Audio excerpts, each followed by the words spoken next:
Apolo se tornou tão importante que é considerado o deus da poesia, da música e das artes. Passeando pelas ruínas de dezenas de templos em Delos, construídos em homenagem a uma infinidade de deuses, é difícil até para os mais céticos não perceber algo diferente. Para muitos, uma força mística.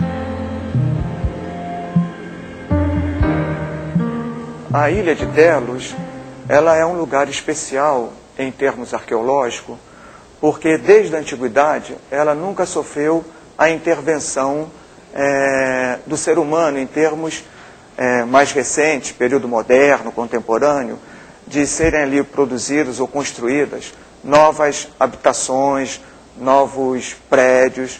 Então, praticamente ela ficou congelada no tempo. Então, para alguém que vai visitar Delos, se depara com uma ilha santuário, né? Toda ela é coberta por santuários politeístas e também por santuários monoteístas. Nós temos em Delos duas sinagogas, uma pró-Jerusalém, outra pró-Samaritanos, outra pró-Samaria. Temos igrejas cristãs. Então, Delos se tornou um grande refúgio e um grande santuário, quer dizer, um grande lugar para abrigar santuários das mais diferentes procedências. As pessoas vão a Delos pelo lado místico. Ali é um lugar onde, não é, todos esses deuses se fazem presentes. Segundo lugar, é o aspecto da cultura. Não é? Essa cultura antiga grega, ela fascina. Fascina por quê? Porque ela é um dos pilares do que nós convencionamos chamar Ocidente. Logo, se eu posso estar no tal berço da civilização ocidental, não é, e conhecer um pouco o que teria sido esse tal berço da civilização, é fantástico. Então, todas as pessoas que podem, passam por ali, não é, para estar onde Apolo, o grande adivinho, não é, nasceu. Não é. E, em terceiro lugar, tem o aspecto de que Delos, não é, ele propicia, não é, o estar presente, o poder conhecer um pouco a vida das pessoas, não só dos deuses. Muitas casas, muitas ruas, muitas lojas ainda permanecem de pé. Há um belíssimo teatro ainda lá, há muitas cisternas, mosaicos.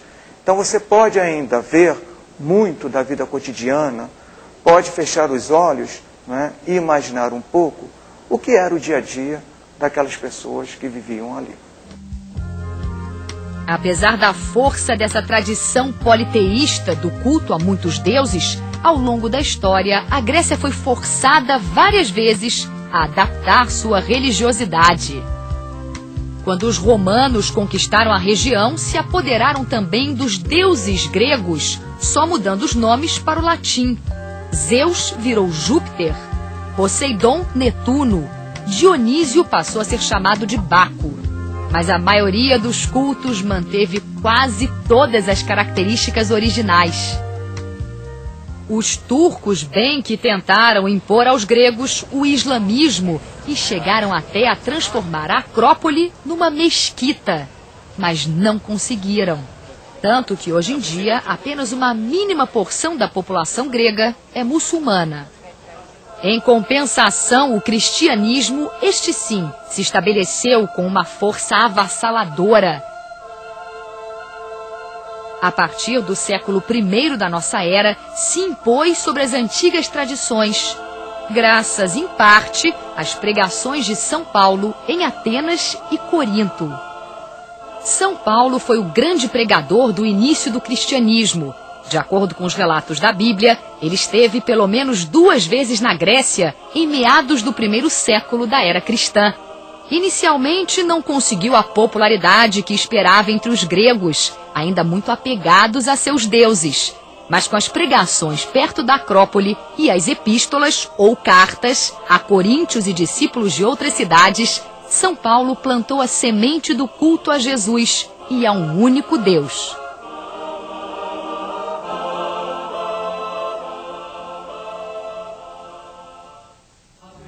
Mas o grande motor da expansão do cristianismo na Grécia foi a conversão do imperador Constantino no século IV, depois de um período de violenta perseguição.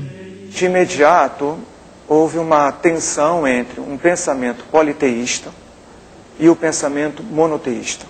Então, para o cristianismo só existe um Deus que está acima de todos os outros.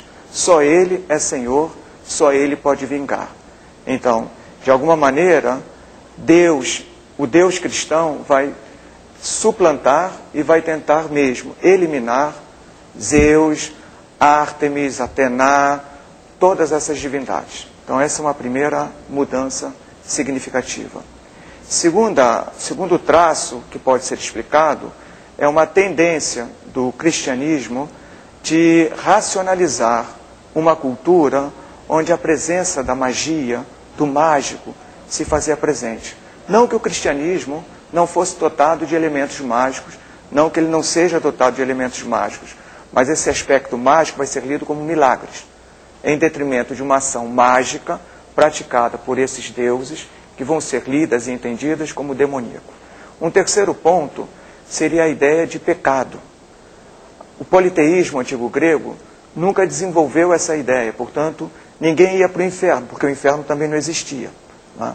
Já isso é um atributo cristão. Logo, comparando com a cultura antiga grega, se hoje já não falamos mais de Zeus, se já não falamos mais de Hermes, né? Nós falamos de uma série de santos que realizaram, operaram milagres, operaram fatos significativos, mas que trazem no bojo dessas suas ações uma série de elementos e de componentes marcadamente mitológicos, porque foge a uma explicação estritamente racional. Vitam prestatur amiter paratutum, ut videntes Iesus semper colle